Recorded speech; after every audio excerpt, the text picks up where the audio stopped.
Excellent.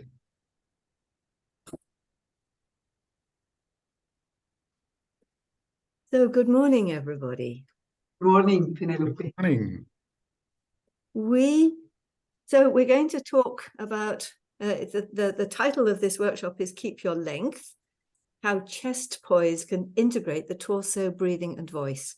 And we're going to be looking back at the roots of the technique, because we've all learnt the story of how Alexander developed the technique, that he was building his career as an actor and had voice problems, which we've all got to state our language, that's good, had voice problems which the doctors couldn't help, and he realized that it was something that he was doing as he was speaking that was creating the problem, and he set up mirrors to watch himself, and he discovered that as he recited, he pulled his neck back, depressed his larynx and sucked in air in such a way that as to produce a gasping sound. And he then set about discovering how to stop these patterns. First discovering how not to pull his head back, and eventually discovering how to direct it forward and up so that the spine lengthened and widened. And he called this the primary control. And we're told that this took about 10 years. It varies the time people give, but it's round about that. And of course, Alexander tells this story beautifully himself in the first chapter of Use of the Self. So nothing new there. Oh, Irma. Oh, there. Yeah, Irma. Yeah. But is it what happened? Is it really true? Because in the late 1980s and the early 1990s, various Alexander teachers began digging for archival material that might give more information about how the technique began and what Alexander was really doing. Good morning, Irma. They trawled newspapers in Australia and in New Zealand and in the UK. They went to libraries. They dug in archival materials that are stored in boxes in Carrington's archives, which were vast. And what emerged was that the very clear fact was that for the first 16 years, Alexander was teaching natural breathing and elocution. And it seemed that the Alexander technique, in the form that we might recognize it, only began to appear in 1908. And he'd started all this back in 1894.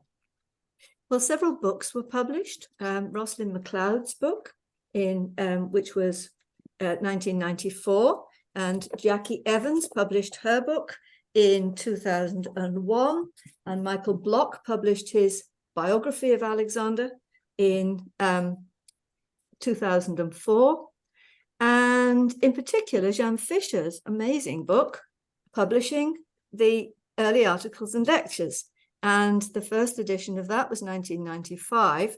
This is the updated edition in 2022. It was just last year. Quite a price and worth having. But to my mind, not one of these excellent books solve this paradox that in chapter 1 of Evolution of a Technique, FM only describes the thinking processes that he went through to free his neck. Breathing is mentioned 19 times in Use of the Self, and it's always discussed as the problem, sucking in the breath, gasping, etc. And there is no mention at all of working directly with his breathing, of a change in the manner of breathing being part of the solution to the problem. So however much we love it, the Use of the Self account simply cannot be the whole story. And my image for is it now that it's like a tapestry. The evolution is like a tapestry of which that account is one thread. There was so much more.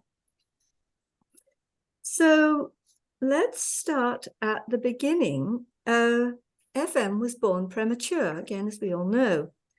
He couldn't keep milk down, and his mother brought him through by feeding him goat's milk, one drop at a time out of a fountain pen dropper, round-the-clock care, amazingly dedicated woman. What we know is that preterm babies struggle to breathe because their lungs are not yet fully developed. And every breath is hard work. And it's genuinely, every breath is a life or death struggle. So they develop strategies to help themselves. They often grunt at the end of the out-breath to stop the air sacs collapsing, which then depresses their larynx. This then results in nostril flaring on the in-breath. There's a teacher, an Alexander teacher called Jennifer Kello, who's also a preterm baby nurse.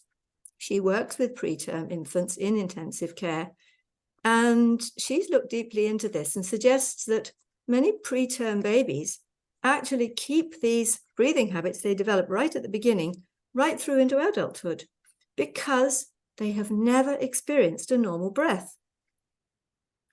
The adaptive pattern has worked. It's helped them to live, so they stay with it. It's the only way they know how to breathe. And she suggests that these preterm baby habits are the same ones that Alexander describes in Use of the Self. And, hello, Maria. And he continued to have intermittent breathing attacks all through his childhood and indeed all his life. So let's play to start with how to breathe like a preterm newborn baby. And what I want you all to do is, to be a newborn, is we're going to start by grunting on the out breath and then pull in air to suck in the air hard through your nostrils. And babies, tiny babies don't mouth breathe. They have to go through the nostrils. And notice how the nostrils flare and your chest lifts. And that means your back narrows. Does your head pull back? And your intercostal muscles contract. And then again, grunt again.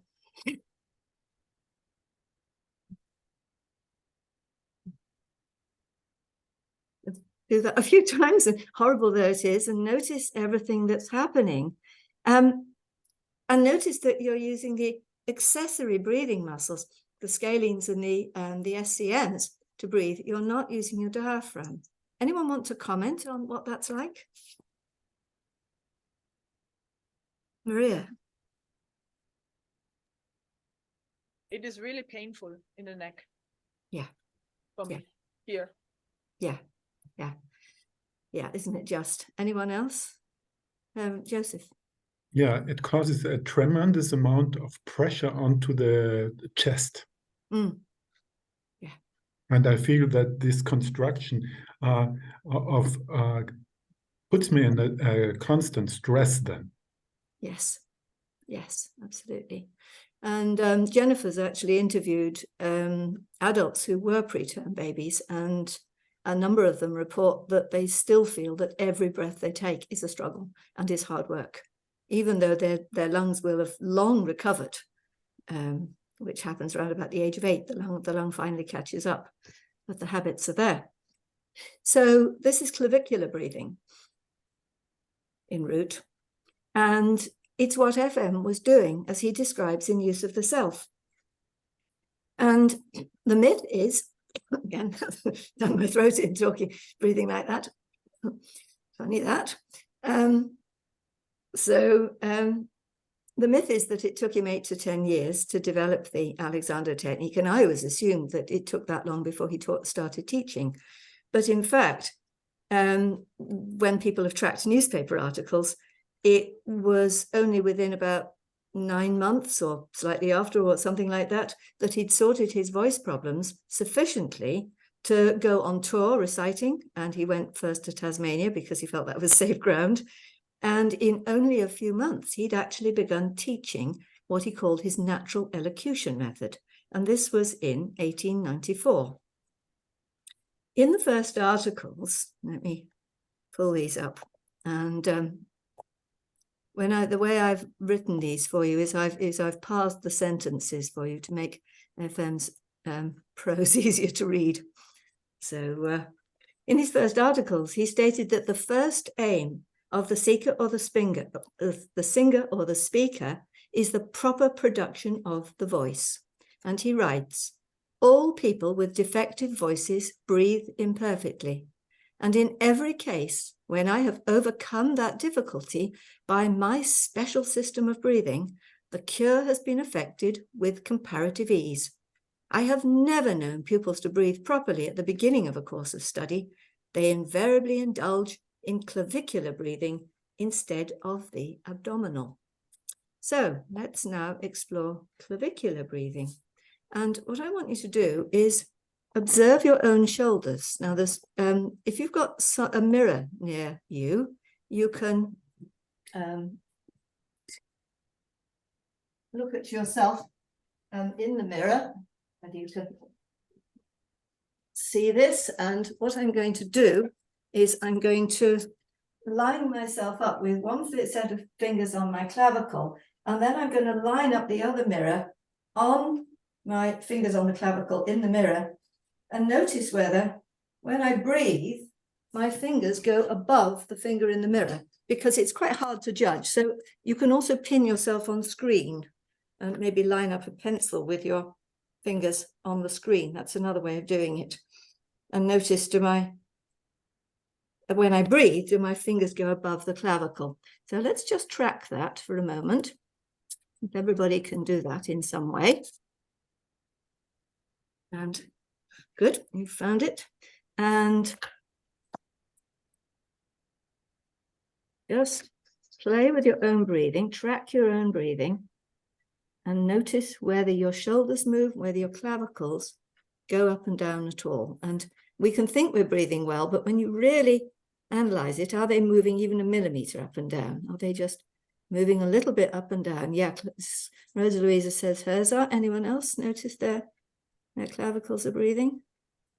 Going up and down? Yeah, it's most people are doing this to a slight degree. I mean, obviously pupils can be doing it a lot, and even some teachers. So as you're doing this, and if your clavicles aren't going up and down, actually at this point, let them do so. So do a bit of clavicular breathing and notice whether with this way of breathing, the in-breath is relaxed or whether the in-breath is a little bit strained. Just notice. And then if the in-breath is a little bit strained, what does the out-breath do? Is the out-breath controlled, or does the out-breath tend to fall a bit? Does it tend to let go, from which we then strain up again on the in-breath? So you might like to accentuate the pattern at this point, such as you might see it in a pupil, and analyze what really happens. So then if you put a finger on your sternum, again, do you notice that the top of the sternum rises and falls? Carry on doing this and put a finger on your larynx.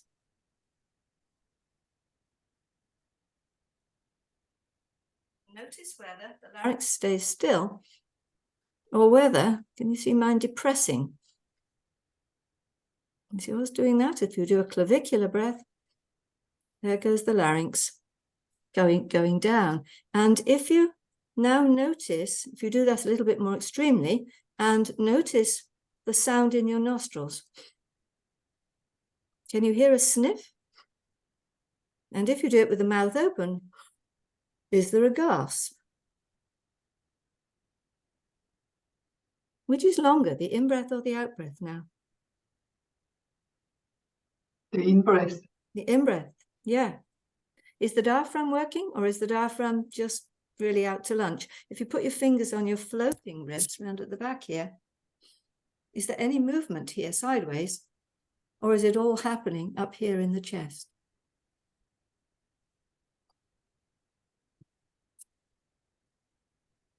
It's both, but I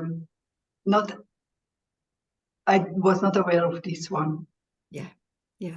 And if you put your fingers very lightly on the back of your neck, again, is there a slight tendency to pull back? Again, we've all been so, conscious not to do that. If you're doing this clavicular, does your neck pull back a little bit? So anyone want to comment anything more on all that? So there we've got all the symptoms that Alexander was noticing in commenting on use of the self. Okay, so now we're going to play a little game. We're going to be the mayor of a town, and you might all want to mute yourself for this. because otherwise it'll be very noisy. And you're in a great, great, great hall, and you're welcoming all the people of the town to a banquet. And remember that the reason that public speaking was such an issue in Alexander's day was that the population had expanded vastly. So the public halls had become so much bigger. And anyone who had to be heard was having to really be heard over huge spaces and over huge numbers of people. And they hadn't got PA systems in those days. So this is what you're doing. And you're going to just use this. See what happens if you're trying to reach all these people. Hello, hello, come on in. Welcome, everybody. There's a wonderful food here. Come on, everybody's got a placemat. So carry on. Just have a go at welcoming all these people and see what you do.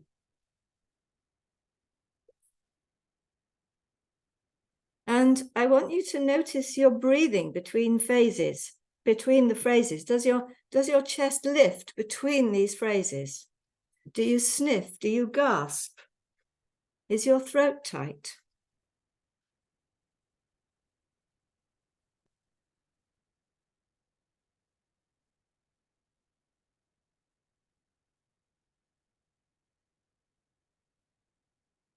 Okay. You've probably got the idea. Anyone like to comment on what happened?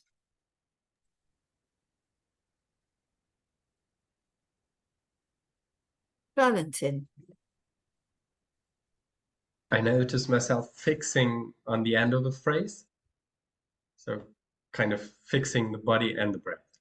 Nice. Thank you. You fixed the breath. Lovely. Yes, on the body. Anyone else notice? Rosa. I noticed very clearly a strong pattern I have, that then I bring this forward and the narrowing of the lower back. Yeah. This here. Anyone notice whether the voice stayed on a level or whether it went up a bit? Kazuyuki. Yeah, I feel much so much tightness in around the ribs and some tightening in throat. So I realized in my body FM talking about clergyman. The clergyman. Or throat. Yes. Clergyman's throat. That's right. That was his diagnosis. It was called clergyman's throat because, yes, the throat gets really tight, doesn't it? Yeah. Anyone else? What is the name, please? Can you repeat the name? Clergyman's throat. Do you know what a clergyman's? Yes, the clergy, as in the vicars and the priests. Die Heiligkeit von einem Geistlichen. Yes. So very interesting. Yes, and the diagnosis Alexander was given was clergyman's throat, and the lawyers got it, and the public speakers, and the members of parliament, and so on. So let's see what FM wrote about this in one of his early articles. The most casual observer has noticed the many grievous faults exhibited by public and private singers and speakers, such as the pernicious habits of gasping, which offends the ear when taking breath, raising the shoulders, which offends the eye, pulling back the body out of shape when taking high notes, throwing back the head to open the mouth widely, and, now this is the only one he italicizes, the falling of the upper chest. That to him is the important one, not the previous one, which we would expect. Become proficient in the art of correctly controlling and manipulating the breath, and you have acquired control of the voice to a most valuable extent, and you will avoid all the errors just mentioned. So it's not the head neck that controls the situation, it's the chest, the breath in the chest. And that's what we're going to be discovering. So the solution for these problems that he was offering everybody was a course of breathing gymnastics suitable to each special case. He was aware of the need to individualize treatment, even in those days. He taught 3 classes of breathing gymnastics, those for the development and control of the muscles used in full inspiration, exercises which train the muscles used to control the slow relaxation of the lungs in expiration, and exercises which enable the students to take breath quickly through the nostrils. So while most authors focused on taking more breath in, Alexander focused on the out breath. And I believe FM's first huge discovery was inhibition. And I also believe that he discovered this not by freeing his neck, but by working with his own poor breathing patterns. Only by inhibiting the habitual use, because he had these habitual uses right from the start, from being a preterm baby, he had to learn to step out of that habit after all. And it's only by inhibiting that habitual use that he could have allowed himself for the very first time to take a natural, normal breath. And he must have spent months patiently working on that, I would think, before his body would give him that first natural breath. It must have been so exciting for him when that happened. And he revealed this in an article in 1908. If one wishes to correct the pupil's errors in breathing, the first thing to do is to tell him not to breathe, simply because his mental conception of breathing is sucking in air. It's his habit of life. Tell him, therefore, not to breathe, but to enable him to obtain those mechanical advantages which give atmospheric pressure its opportunity, which is rather a strange phrase, but what he's saying there is, if only we can stop doing the wrong thing while breathing and wait, then when you create a vacuum in the bottom of the lungs, and physics will do the rest, because atmospheric pressure will then balance between the inside and the outside. The air will rush in and it will expand the lungs for us. So let's play. So let's start with observing this chest dropping thing. So what I want you to do is you're going to explore the out breath, putting one hand on your chest and the other hand on your belly. And we're going to do a whispered ah. Get rid of this. And I want you, in the interest of science, to allow your chest to drop. So, ah.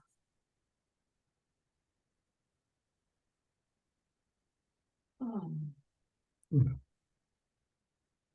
You might notice that having let the chest drop, you then want to take one of these clavicular breathings to get it back up again, ready for the next one. So the first question to ask is, how long a breath can you sustain? Can you sustain it, or does it run out quite quickly? And can you sustain the tone? If you do a tone da,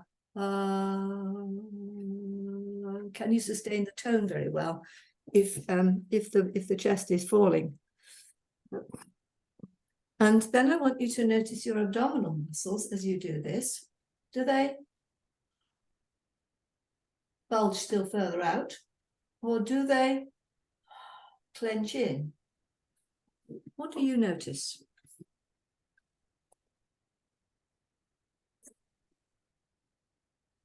Anyone like to comment?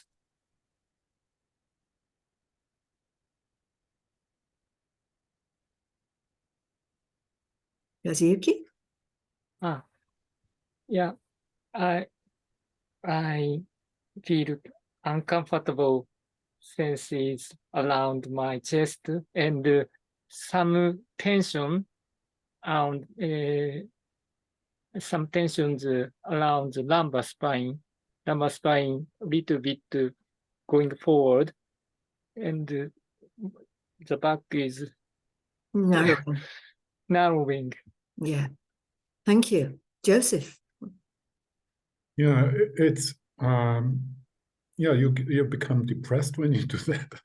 This is not what you want, and I feel that the lower spine is starting to be pulled together, and the hip joints lock up. Yeah. And did anyone notice how the tone of the voice you could then make and how long you could sustain that for? Valentin? Yeah, that was really short, and I tried it not collapsing the chest to compare. It was much longer. Yes, we're going to do that in a minute, of course. Yes, so it was really short. Maria? Yeah, you know, I'm a trained singer, so I tried when I was collapsing how I can still steady the tone. Actually, it's possible, but it goes really on the larynx. I cannot do that I know that I cannot do this breathing without losing the voice within 30 seconds. So therefore, I stopped right now quite fast because my vocal system will be hurt within a very short period of time. Sure, so and if you do that for a long time, you have a problem. Yes, absolutely. You really have to hold the larynx to sustain the tone, don't you? Irma? I've got a clarifying question, Penelope. This collapsing of the chest, it doesn't mean the expanding and going down, but it is a movement from the lumbar spine to bring all of it up and all of it down. Or how do you mean that? Well, I'm simply interpreting what Alexander said, and he talks about the top of the sternum dropping down. But you're right that what that then does is it does that to the whole rib cage, and that's why then it narrows and tightens the lower back, with then all sorts of problems to that end. It's a movement from the lower back that brings the it's in extending of the lower spine that brings all of the chest up, and then releasing it or contracting the stomach that brings all of the chest down. This is what I saw doing you. Yes, I think you're absolutely right. And he focused it with the top of the sternum, but actually he was interested in the set of the rib cage. So he doesn't actually mention that in these early articles. It's not till later on in use in CCC, I think particularly, that he talks about re-coordinating the rib cage. I can't remember whether that happens in other places, but yes, that is what's going on. You're absolutely right. Did anyone notice the abdominal muscles? Whether they went, Valentin? Yeah, I noticed something going forward, collapsing in my belly, but something else going back and up on a more deeper level. So it was kind of a mixed experience. Yes. Okay, so let's try something more integrated. So let's stand up, and I always start breathing explorations with spatial awareness, because the first thing we've got to do is be very clear that we're not going to interfere with our breathing as we're observing it. So, and hello, Matthias, by the way.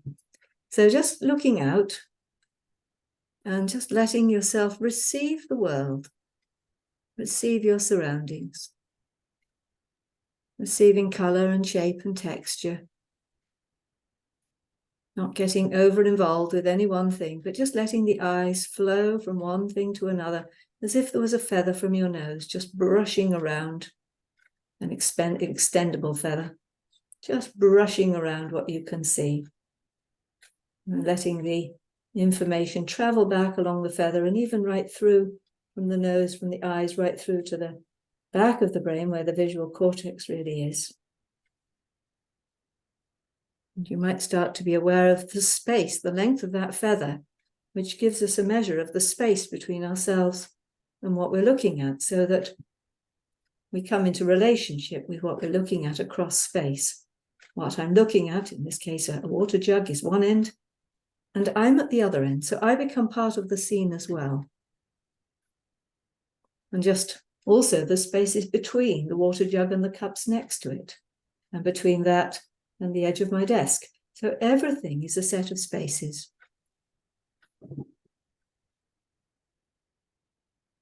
And as I'm allowing myself to receive all these objects in their spaces, all in relationship to me, in different geometrical relationships to me, so I'm also aware that I'm in geometrical relationship within the different parts of my body, my feet to my head, the distance my feet are apart, the distance my hips are apart, the distance my shoulders are apart. I can be spatially aware of my whole frame as I'm standing here looking out at the world, and that is peripheral information coming up to me. I don't have to go down and investigate it. I can just let that information travel through my whole consciousness frame, so that every part of me is in relationship to every other part of me, and they're all talking together. And then within that, while keeping looking out, just notice your breathing.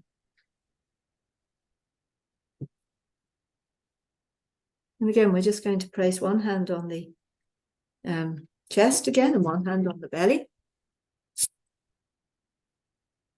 And just observing that air flowing in and out, like you're sitting on the edge of the ocean watching the waves flow in and out. And let yourself be aware of it without interfering. Just keep looking out.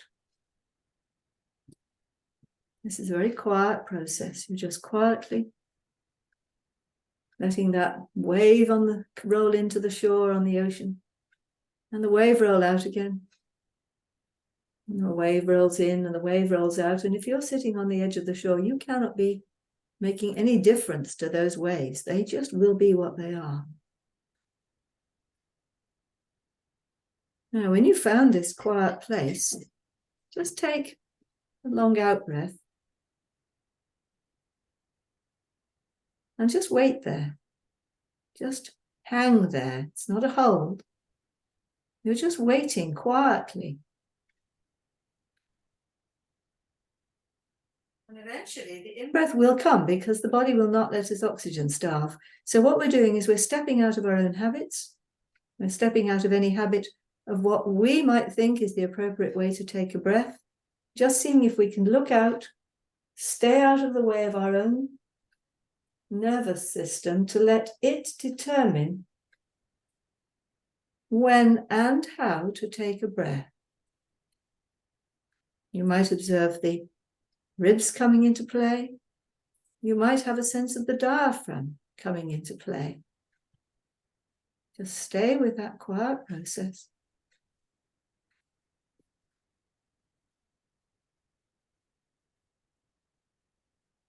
And you may notice that when they do come into play, the in-breath becomes much easier. It flowers into being. So I sometimes think that just springs. It's an elastic response. We've allowed atmospheric pressure its opportunity. We've waited there until that vacuum forms. The air rushes in. When the diaphragm contracts, which is an involuntary muscle, the air rushes in and it will expand our lungs. And everything of the torso will just ride on the breath, like a seagull bobbing up and down on the waves. We don't have to do anything to let it happen, to make it happen. It will just happen quite easily and even quite fast. Just keep waiting that little bit longer on the out breath than you think you might do. Just wait that little bit longer. And notice then whether your breath deepens into the lumbar spine, whether it deepens down the system.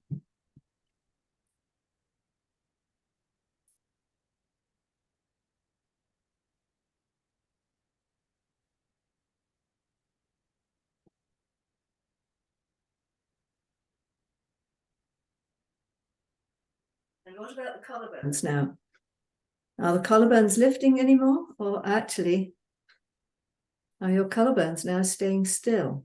There is a slight rising of the whole chest, a slight expansion of the whole chest, but hopefully any of this nature will have stopped happening.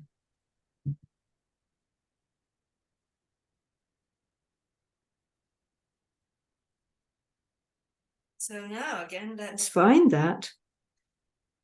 Let's just keep that happening. And on the next springy in-breath, I want you to focus your sternum, top of your sternum, and say this is not to drop even 1 millimeter. Just being aware of how there is a temptation, even with this lovely quiet breathing, that the sternum still moves down ever so slightly. And now your sternum is going to stay exactly where it is. Don't let it go. So you're not holding it up, you're just saying, don't let it drop. And do you notice anything changing then in your lower hand when you do that? Still, we've got this weight, this pause, springy in-breath happening, and then we're choosing not to let the sternum drop on the out-breath. And what then happens in the lower hand? Do you feel more tone in your abdominals? And when you have found that, do another whispered R. And again, keep with this finger here. And do not let that finger drop even a millimeter as you do your whispered R. And notice again, how is the tone of that? And how is the length of it?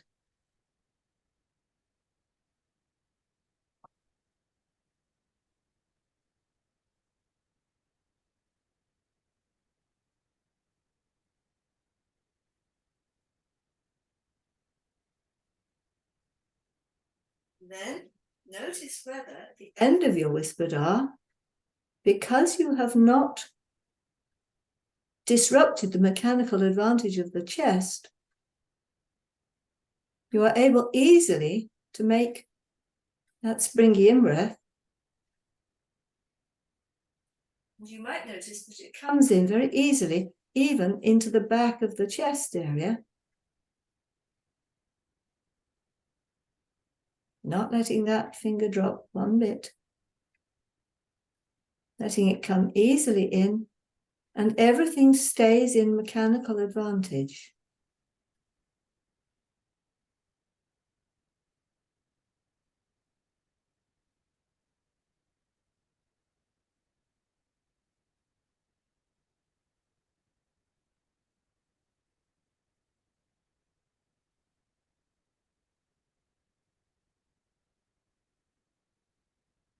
When you're ready, come back and let's hear what everybody found.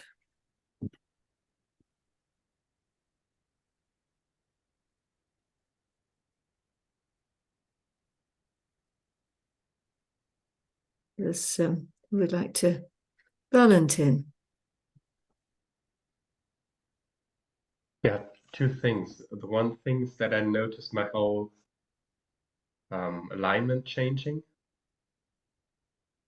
So the opposite what happened before with it falling down, it got into a forward and up that's not just directed from the head, but coming from reorganizing hips, torso on the hips, how feet on the ground, and then the torso rebalancing. And the second thing was the in-breath that came in like you fill a balloon quickly. It was quite freeing experience because I'm having a little cold since almost a month. It doesn't really go away. So it was a great experience that besides having this, being able to have a deep breath. Lovely. Thank you. Brilliant. Can I? Yes, it was so great experience. And as Maria, same as Maria, I had been trained as a singer and a flute player.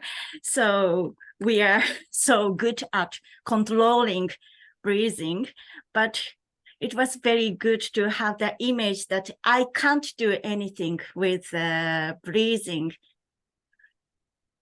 you let us do that state, and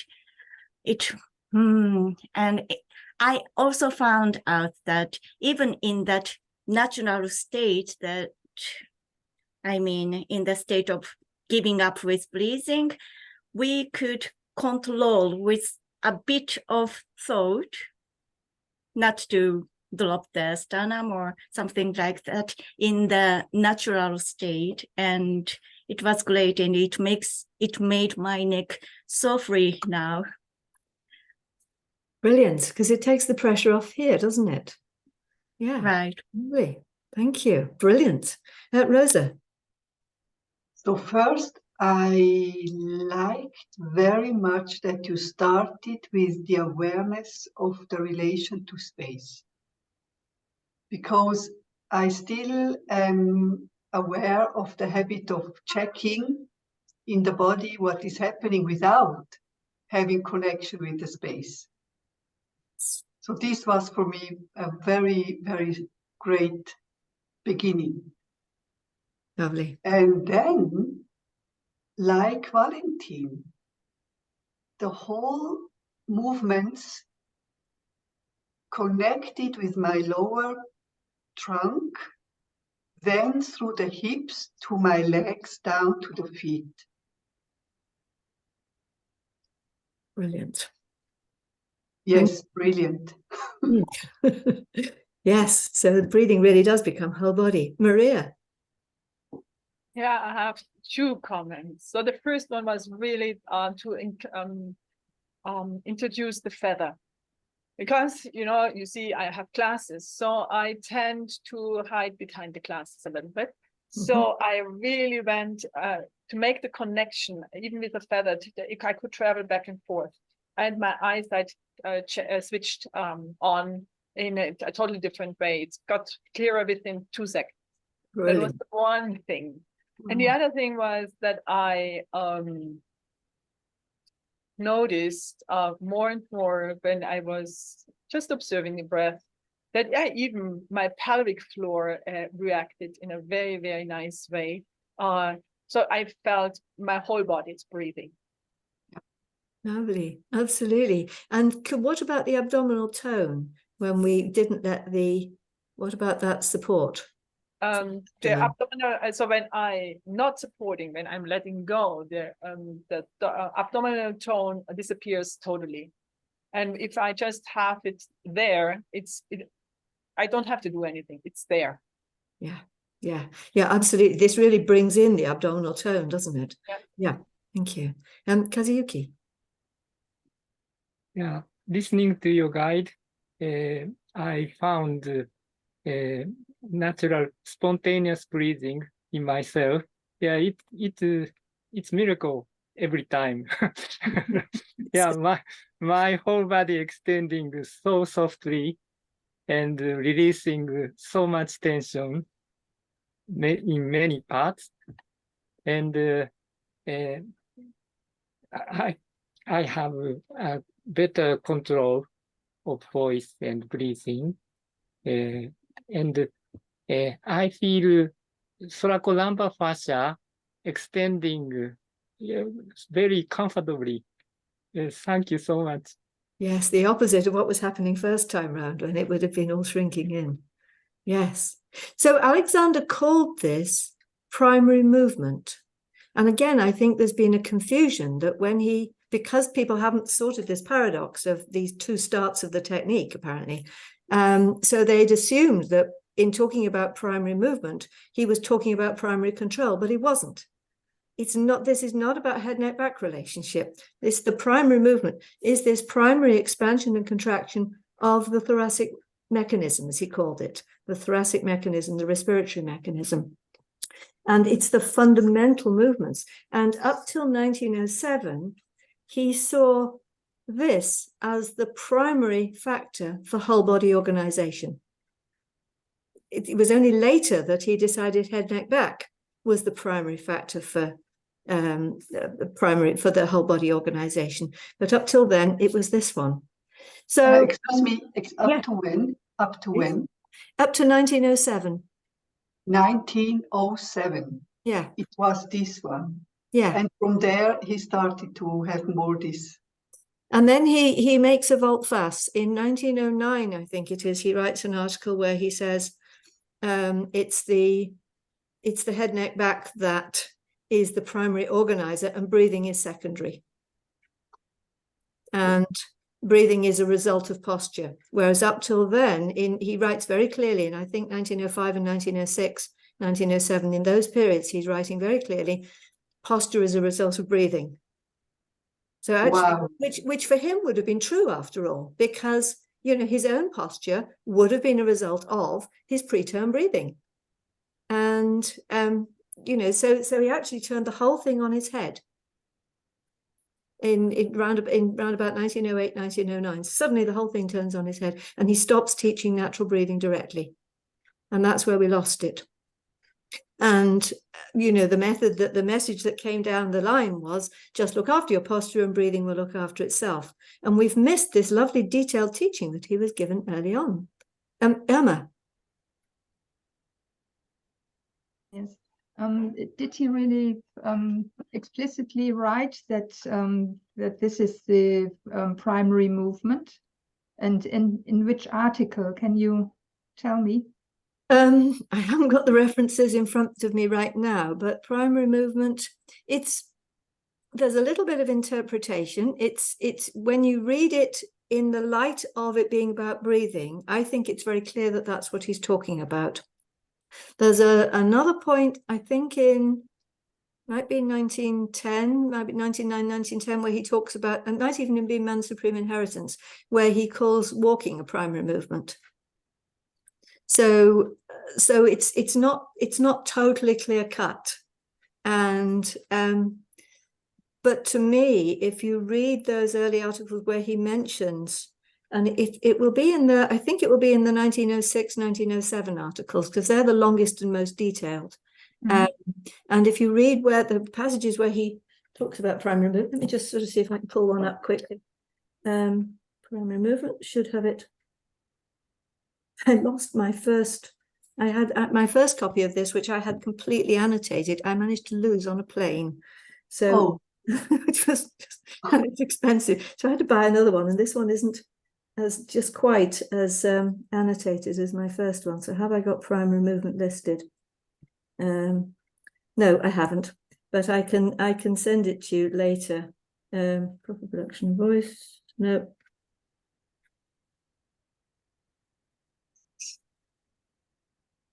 No, sorry, I can't put my hand immediately on those. But if you've got those articles, have a read, because and see what you think. Yes, I read them in the past, but I never saw this expression primary movements so early in his writings. Yes, it is. When I first started researching, because I'm actually writing another book on the history, trying to really put all this into a coherent framework. And the first 6 months, I was just reading those early articles over and over and over and over and over again and thinking, I'm missing something. What is it? I'm missing something. What is it? And eventually it started to fall into place of what actually I was seeing. And so it's my interpretation, but I think it fits the facts a lot better. Kazuyuki. Yeah. The theory and practice of a new method of respiratory education written in 1907. It concludes page 203. The head is thrown back to open the mouth. So FM talked about the head going down and back already, but as you said, maybe this paper contains what you said earlier. Yes, it's he does talk about head going back and down, but again, if you really fine read it, it's not. Here we go. These expansions are primary movements in securing that increase in the capacity of the chest necessary to afford the normal oscillations of atmospheric pressure. So that one's totally clear, because he's actually saying these expansions are primary movements. So he's, I think, which also makes sense of why he then talks about walking as a primary movement, because again, when you really come into your integrated being, walking does itself, and breathing will do itself. So they are primary movements that then organize the system. So I think that's what he's saying. Does that make sense, Irma?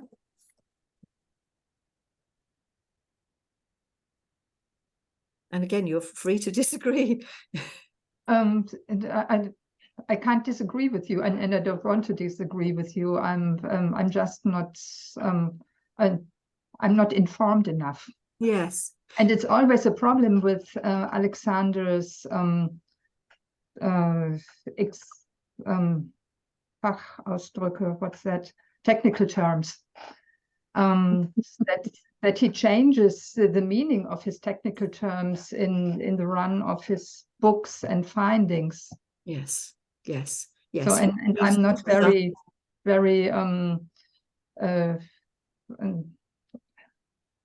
not very familiar with his early writings, so I was amazed that there is the primary movement so early. Yes, yes, no, this is it, and it's he's talking about the breathing. So to me, this is his first primary control, as it were.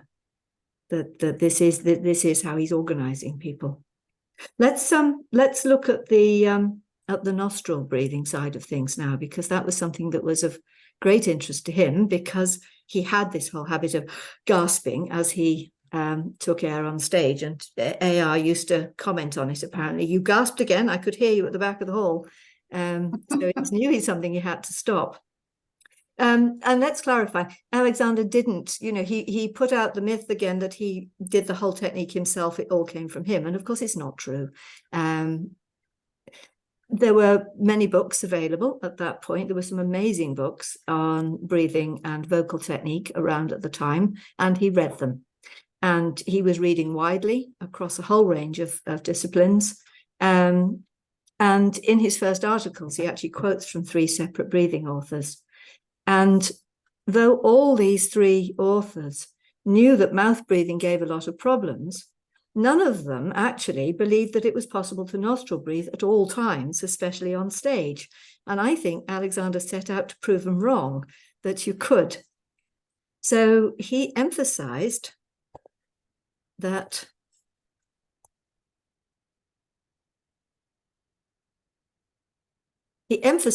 sniffing and gasping is simply due to a lack of control over and improper use of the mechanism governing the correct contraction and expansion of the thorax and the dilatation of the ala nasi, by which he means these bits at the bottom of the nose. So in other words, if you can control these primary respiratory movements so that they are being used well, you will no longer need to sniff or gasp. And he also writes, the proper expansion of the chest as a primary movement. Oh, here we go. I've got it here. I'd forgotten that. The proper movement of the chest as a primary movement causes the ala nasi to be dilated and the lungs to be instantly filled with air by atmospheric pressure. So let's explore this. Let's come back to what we were doing. In fact, let's start first by hold your nose and do a clavicular breathing sniff. And tell me, do your nasal passages open or contract? Contract. General consensus. Good. Maria, do you have another option? Yeah, actually, they're contracted on the top and they're widened on the bottom. Yes, absolutely. The nostrils flare, but up here actually narrows, doesn't it? Yeah. Yeah. Thank you for that clarification. Lovely. And of course, you might also notice that you pull back the head, arched your back, so the base of the sternum lifts, that whole sniff pattern, the larynx drops. Now we're going to keep the base of the sternum down. I'm going to stand up for this. So I always prefer working with breathing standing up. And we're going to again just come back to your spatial awareness, come back to your place of quiet, just letting everything come to quiet. Your nose feather is back in action. Just receiving so that you become part of the scene as well. And you're also receiving the spatial awareness of the room. You're also receiving the spatial awareness of your own body. And just let that breath flow in and out again. Staying out of the way. Now, when we clavicular breathed, the bottom of the sternum is the point we're going to work with now. By clavicular breathe, that comes up with that whole articulation of the whole rib cage on the lumbar spine, as Irma was describing earlier. So, and that's then part of the whole pattern. So now, just come back to this quiet breathing and check that this point is not coming forwards. So that instead the breath comes into the back. It's waiting at the bottom of the out breath. Of course, we're not letting here drop either. I've run out of hands here. I need a third hand. So this isn't dropping, this isn't coming forward. And you might then notice more expansion into the back.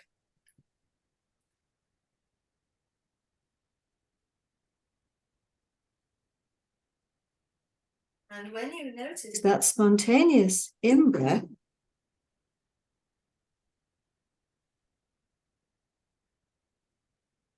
is there now any sound or movement in the nostrils?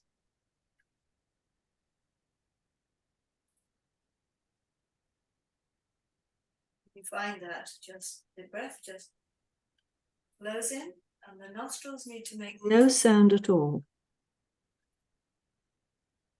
You might feel a bit round-shouldered, because if you're used to putting this up, you might feel a bit round-shouldered, but as long as this stays up, assure yourself that you're not, it's faulty sensory perception. So, anyone like to comment?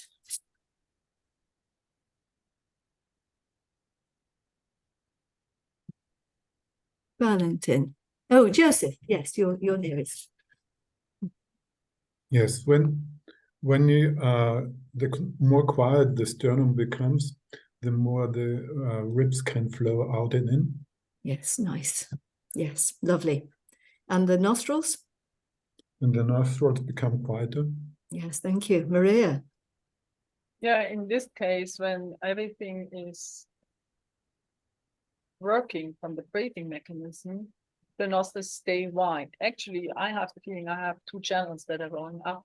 And they're not restricting in this area. So this widening on the lower part of the nostrils is really going through the whole part up to where my glasses are right now. So yes. I think it could be even wider. So this is what I sense. Yes, that everything widens up there. Yes, yeah. Lovely, beautiful. Valentin, did you want to say something? No, Kazuki. Yeah, my whole torso is one sack integrated, united. So, such a good experience. Thank you. Thank you. Can I? I feel as if I have a, I don't know how to say it, just scalp without nose and mouth, and I have a big hole here, and I feel now I have just a bone of scalp here. Yeah, absolutely. My own sense is always that the air just flows through like a river, which doesn't have any rocks in it. It's just a completely smooth flow. Whereas if I sniff, if I'm restricting, then it feels like a river going over rocks. It feels very turbulent, and it just wants to be flowing. The air wants to just flow easily. Yeah, and then it's as if it's going through nothing. Yeah. Thank you. So where am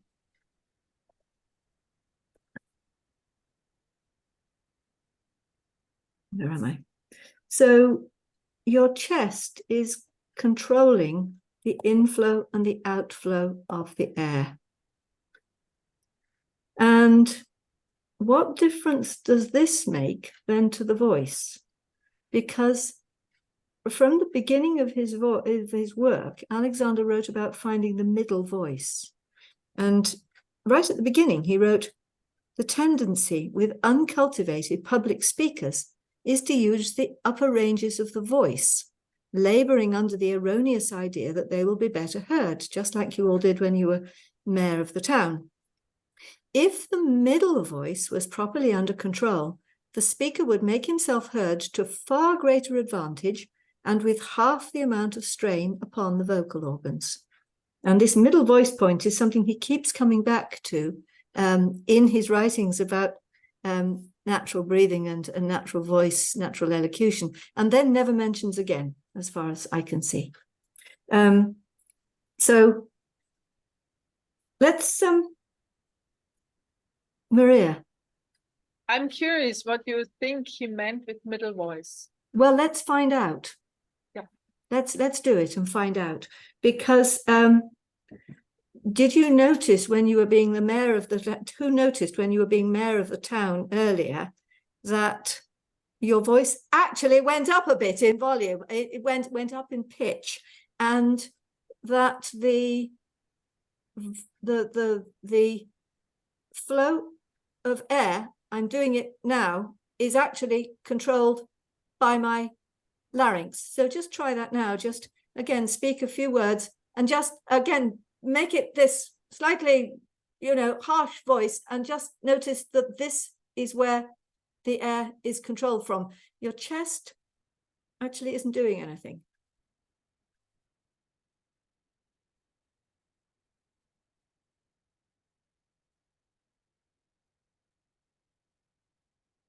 Anyone like to comment?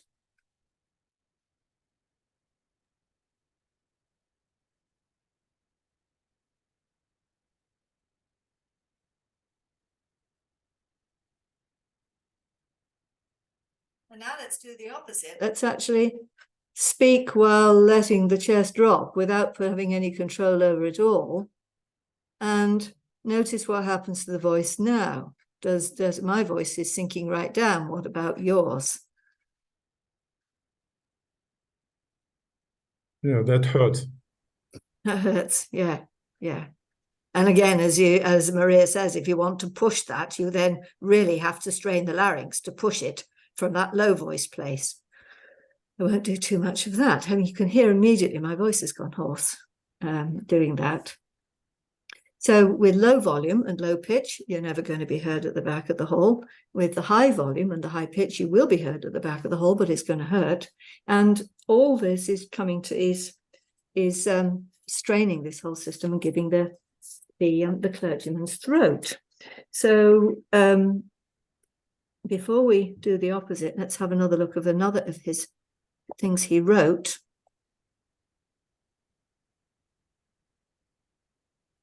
Chest sinking during the act of singing has another serious aspect. While vocalizing chest tones, the vibrations of the vocal ligaments cause the air in the windpipe, cause the air column in the windpipe to vibrate, which renders the tones fuller and richer. If the windpipe can rest against a solid chest wall, a phrase we probably wouldn't use quite like that now, but that's what he writes, the tones will be rounder. If the chest is not kept firm, the windpipe loses its support, becomes unsteady, and the tone will sound uncertain and lacking in fullness. So let's explore this in a nicer way.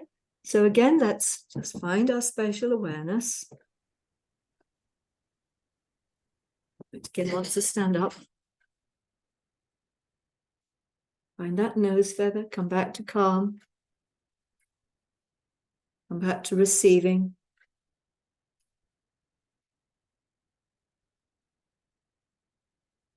Receiving all this spatial awareness, all this color and shape and form and density and all the information streaming into us visually, receiving it across the space to the eyes, right through to the back of the neck. We're also receiving auditory information. We're also receiving proprioceptive, kinesthetic information from the body. So we've got all this receptivity going on. And receiving our own breath flowing in and out.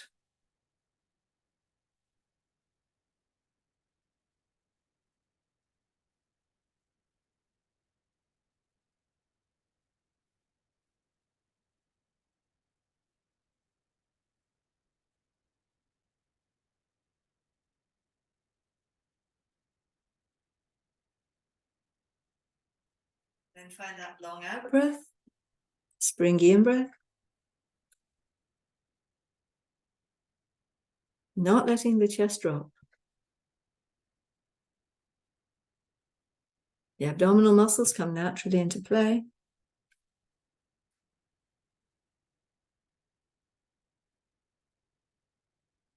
Base of the sternum stays back. Top of the sternum stays up, but the base of the sternum stays back. And you begin to find what he calls the in-breath that happens in an infinitesimal part of a second. And one gets this going. One really can just go whoosh. Some days I can find that and some days I can't, I must admit.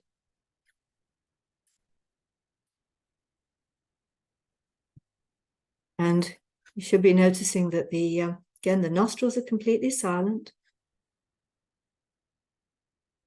And let's be the mare again, this time with good use. So stay exactly with what you're doing and just trust that you can be heard at the back of the hall. Hello, hello, come on in, welcome everybody. And just notice the pitch of your voice now as you do this. And notice whether you are taking any strain of this into the throat or whether you are now controlling the flow of the air from the chest, the powerful chest muscles, from this primary movements of the chest.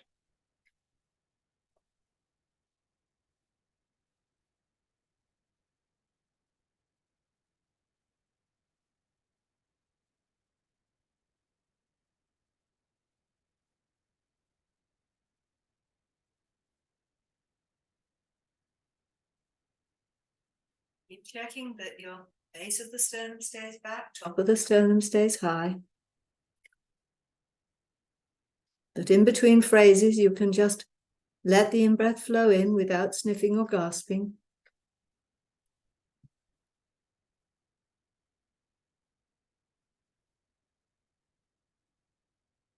Back is taking in the breath.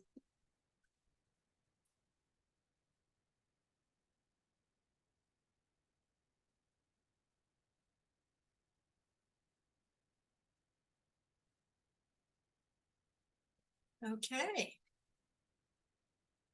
How was that? You look like you were all wonderful mares. What did you notice? Kazuyuki.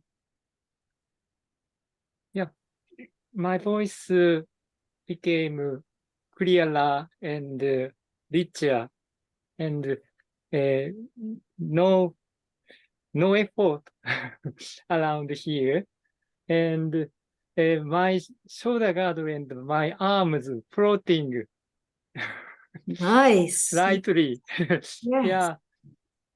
Thank you so much. Great. Thank you, Valentin. I noticed a vibration in the chest and an expansion while speaking. And I also noticed that the words changed because the attitude changed. So the first time I was rough and strict to my listeners, and this time I was more inviting. Very nice. Yes, I like that. Irma. was much easier to have a loud voice.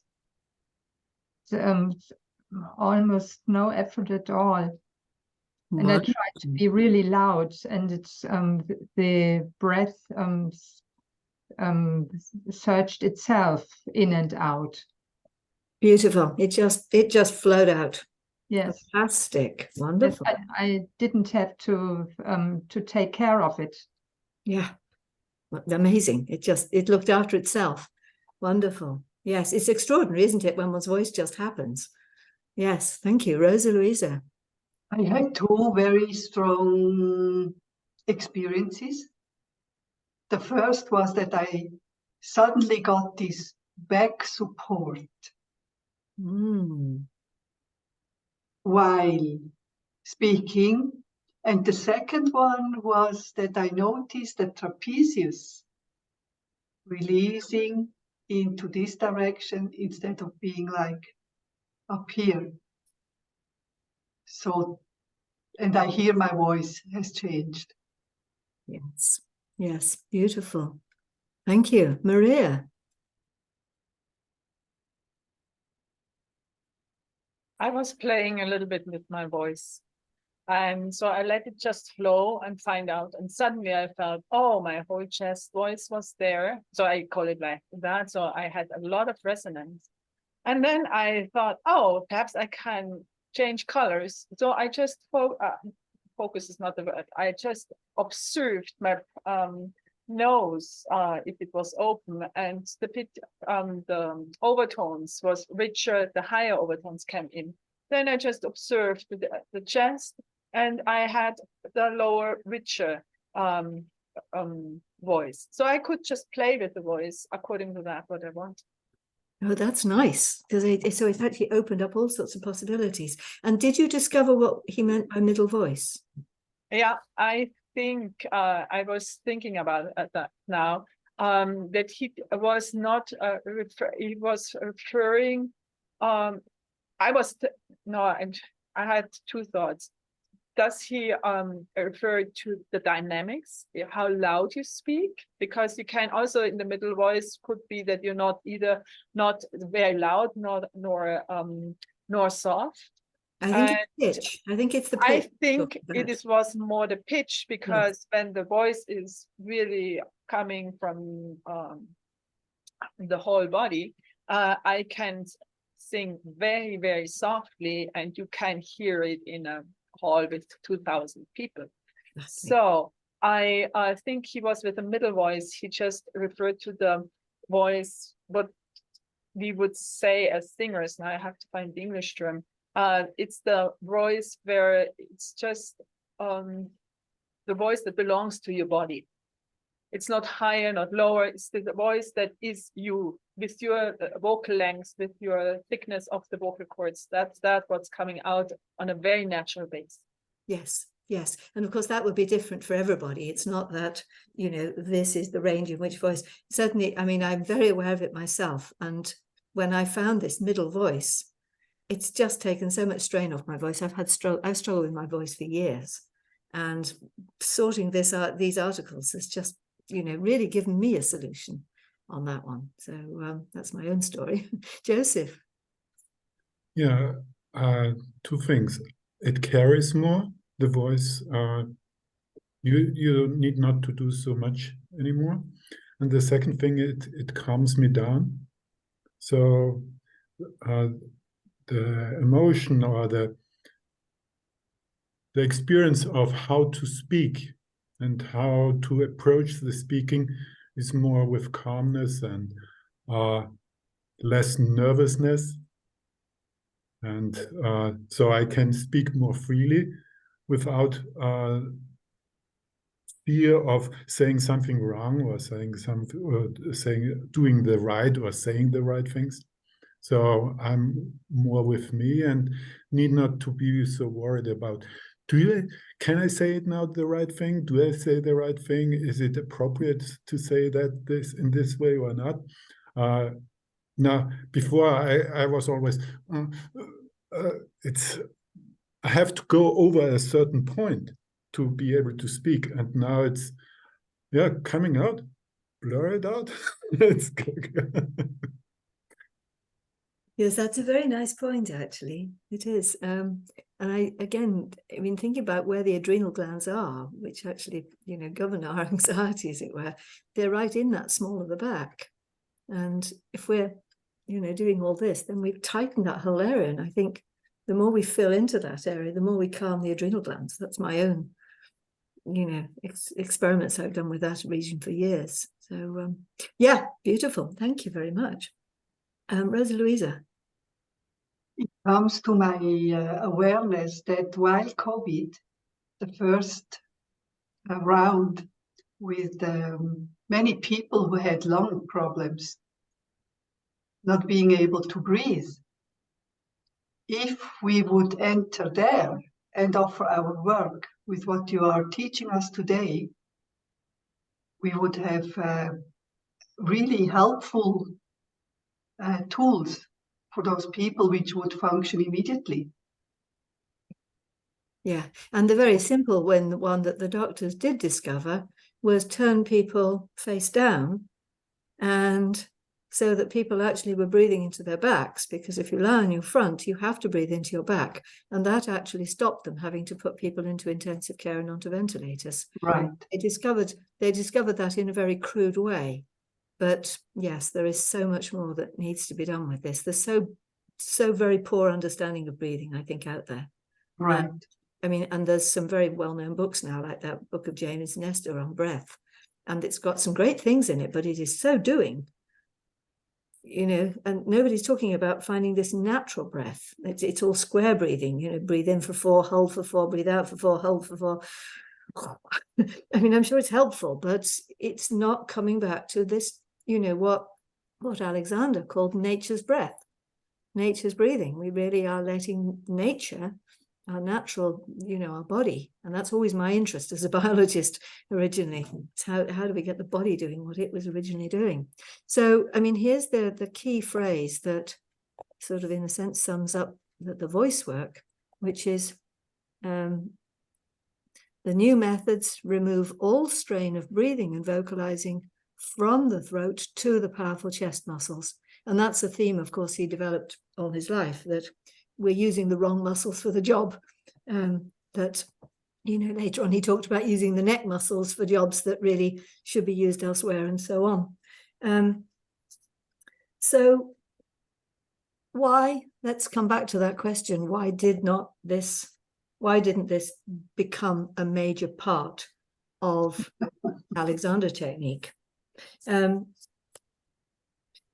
I mean, again, think about the fact that in Alexander's time, there was awful air pollution. There were smogs, and along with, as I say, the population had expanded, so there was a lot of overcrowding. They hadn't yet sorted nice high-rise flats with central heating. There were very poor living conditions. There was a lot of stress, and respiratory diseases were the #1 killer. I think. Which one? Respiratory diseases. Tuberculosis was the #1 killer, and I think bronchitis was the second. At that point, heart disease was down the list. There was a lot of interest in respiratory problems and breathing at that point, as well as for the need to speak in larger halls and so on. So there was a lot of interest in this whole field at that point.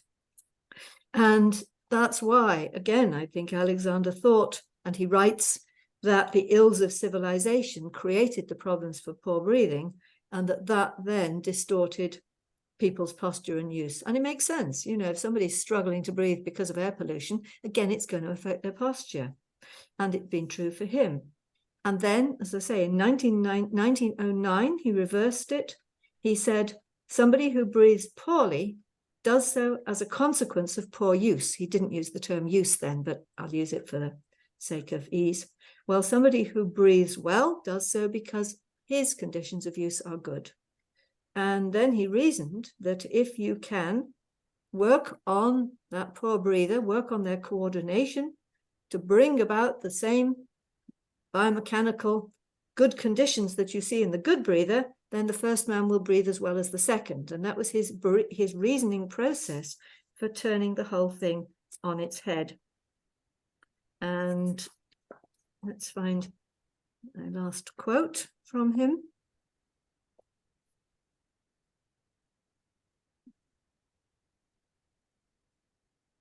the process by which this is achieved, this, in other words, this improved breathing is achieved, is simply a readjustment of the parts of the body by a new and correct use of the muscular mechanisms through the directive agent of the sphere of consciousness, by which he means thinking. He concludes, given the perfect coordination of all the parts, in other words, the parts of the body, as acquired by my system, breathing is a subordinate operation which will perform itself. And that was where he stopped teaching breathing directly. And that was it. And as I say, these very clear methods we've explored today, a real ABC, got lost at that point. Because it seems to me he was working with two primary controls. The first primary control is this one of the respiratory mechanism that he called primary movements. And the second one is the head-neck-back relationship. And the head-neck-back relationship really gives, in a sense, can give us the length. It's the respiratory mechanisms that give us the width. And if you read CCC, where he's describing what he's doing with people, say in when he's taking people into hands on back of chair, he says he will describe the head-neck-back relationship. He'll tell you how to do that, as it were. He gives you the words for that. And then he says, and the teacher looks after the respiratory mechanisms. The teacher makes the adjustment to the thoracic area, and he doesn't give us the method. So why he didn't give us that, I don't know. Whether he thought it was too complicated, whether he wanted now to keep it a secret, who knows? I'd love to pin him in a corner and ask him. So we need to add the direct teaching of breathing back in. And yes, so I'll just be 2 minutes more. So because otherwise we miss out on this width, this strength, and all the other, this organization of the whole system that we can make by looking after the chest. So put your email in the chat if you want to take this further. If you want to know more, please do put your email in the chat. There is lots about this in my book. For those who don't have it, I think most of you probably do, but not all of what we've done today is in the book, because, as I say, this is new research for my next book, which will be a little while yet. So we've just had a preview of the new book. Yes, thank you, Maria. So I'm hoping to put another little, a longer course together about all this, possibly in the early part of next year, if I can get it together by then. So again, if you want to know more, let me know.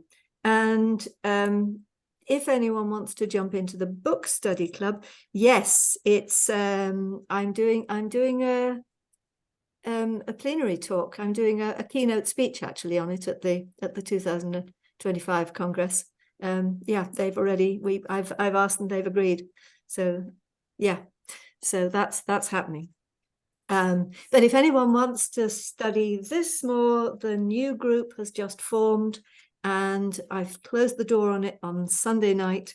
So if anyone wants to jump into the book study club for the whole program on getting the coordination of the body going, then, you know, again, get in there fast. Let me know and I'll send you the details. So open to everybody else. Anyone want to say anything or share? And Maria. I want to thank you for this workshop. It was great to have it in this way, in a very constructive and structured way, to hear your words. Thank you. Yes, I worked hard on the structure, as you probably gathered. It's quite difficult to structure it so that makes, but thank you. Rosa.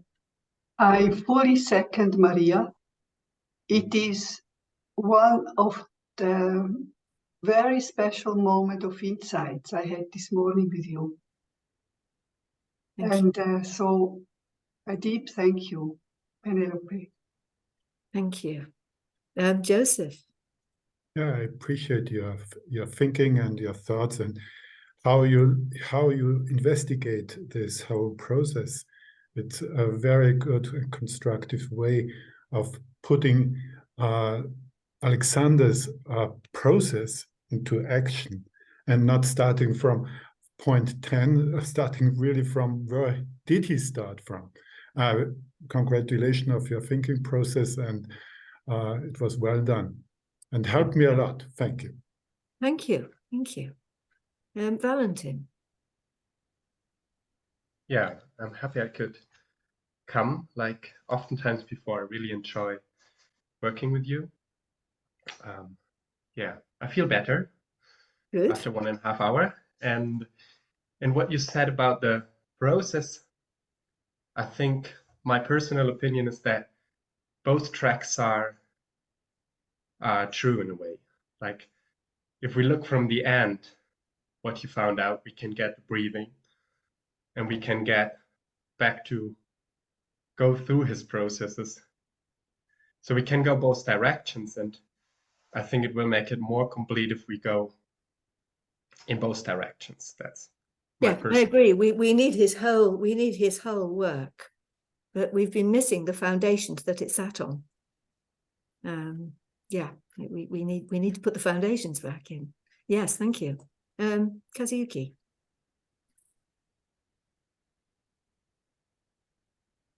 Yeah, thank you so much. This workshop gives me the clue to reading of FM books, especially early articles, and the turn of his approach is very interesting to me. And I thank you also for your contribution of handoff technique. It's very important. I love hands-on work, but I work as a clinical psychologist, so some patients you can't be don't like touching. Yeah. So it is a very precious contribution. Yeah, and we've done all this hands off. We've done this whole process hands off. Yeah. Yeah. For me, it is very good experience. Always with you. Thank you so much. Kazuyuki, thank you. Yes.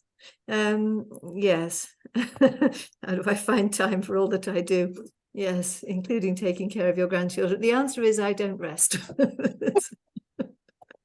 Yes. Yeah, no, I do. I'm joking. But yeah, I use every hour of the day. For sure. Maria. I have to cut off because I don't know if continuous, but I'm going into the other meeting. Yes. It was lovely. Thank you. Thank you very much. Thank you, Maria. Thank you for coming. And Thanks. yes, does anyone else want to say anything? Can I? Yes. Yes, all experiments you guided us was great, and at the same time I was so impressed